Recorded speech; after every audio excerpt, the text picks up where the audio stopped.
நிற எடுத்துக்கிறேன். வா வா வீடியோ எடுக்க தெரியுமா? அந்த பட்டியா எடுக்கிட்டேன். நான் அந்த பட்டியா இருக்கட்டும். அவன் என்னைக்கு வருது இப்படியே இப்படி பார்த்து எடுக்க தெரியாதா? உங்களெல்லாம் அசிஸ்டண்ட்டாக வைக்கிறதுக்கு நம்ம அந்த குச்சி தான் சாகணும். பாரு தெரியுதா?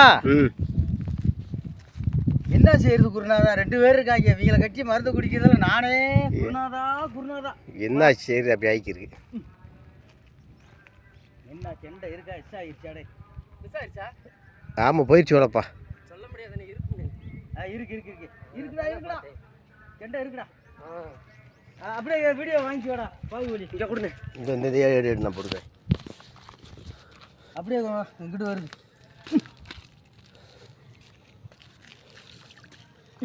ஏய் வாடி. போகாதுண்ணே. இரு நரம்புல எதிலே பட்டு வருது. நல்லா வாங்கிருச்சு. நல்லா வாங்கி வச்சு ஃபைட்ரு நல்லா வாங்கிருச்சு. இந்த சொல்லுங்க என்ன சொல்கிறீங்க? சொல்லுவோம் தூக்குங்க மேலே. இது வந்து பார்த்தீங்கன்னா ஃபைட்ரு தான் என்றைக்குமே வந்து சேஃப்டியானது நண்பர்களே. பார்த்தீங்களா வாலில் பிடிச்சிருக்கு, தொடையில் பிடிச்சிருக்கு, எல்லாத்துலேயுமே பிடிச்சிருக்கேன். ஒரு நிமிஷம் இருங்க, அவுத்தே நான் காமிக்கிறேன். இங்கே பாருங்கள் 4 முள் பிடிச்சிருக்கு.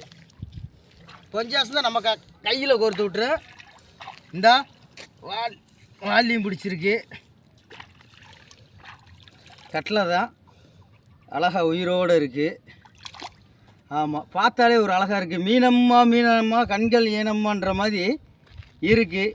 என்ன செய்யுது நம்மளுக்கு இந்த எடிட்டிங் பண்ணி போட தெரியல நண்பர்களே. சீவி சிங்காரிச்சு பொட்டு வச்சு இது பண்ண தெரில. அதனால் நம்ம ஐயா குருநாதா போயிடாத குருநாதா. இருந்தால் பாருங்கள் அப்படியே இருக்குது, அழகாக இருக்குது. ஆமாம் இது வந்து இளங்கெண்டை சாப்பிட்றதுக்கு ரொம்ப டேஸ்ட்டாக இருக்கும். ரொம்ப ஒரு அழகாக எல்லாமே நல்லா சாப்பிட்லாம். ரொம்ப ஒரு அருமையாகவும் இருக்கும். அது என்ன சொல்கிறது, பொரிச்செலாம் சாப்பிட்டுன்னு வச்சுக்கோங்க. இந்த பிஸ்தா என்னென்னமோ சொல்லுவாங்கல்ல, என்ன எல்லவோ அது ஒன்றும் எனக்கு வாய்க்குள்ளே வரல குருநாதா. எப்படி வளரி பாண்டிகிட்ட சிக்கிட்டு நீ பீருவியா? வளரி வீசியாவது நீ ரெட்டுன்னு அடித்து புடனில் பிடிச்சி போட மாட்டேன். இங்கே வாரு எவ்வளோ ஒரு அழகாக இருக்குன்னு. அப்படியே அழகமாக இருக்குல்ல. ஆமாம் காலையிலேருந்து உட்காந்துருந்தான்.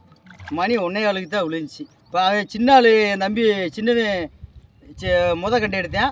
இப்போ நான் 2வது கண்டை எடுத்துக்க இருக்கேன். அடுத்து பாகுபலி 3வது கண்டை எடுப்பார். பார்ப்போம் எப்படின்னு. ஆனால் ரொம்ப சாப்பிட்றதுக்கு சத்தான பொருளும் கூட, ரொம்ப டேஸ்ட்டாகவும் இருக்கும். அடுத்து வந்து வளரி மீனவன் பாண்டின்ற ஒரு படத்துவக்க விழா ஒன்று நடக்க போகுது. பாகுபலி தான் ஃபஸ்ட்டு நடிப்பார். அதை எப்படி நடிச்சு காமிக்கணும்னு நான் சொல்கிறேன். ஓகே.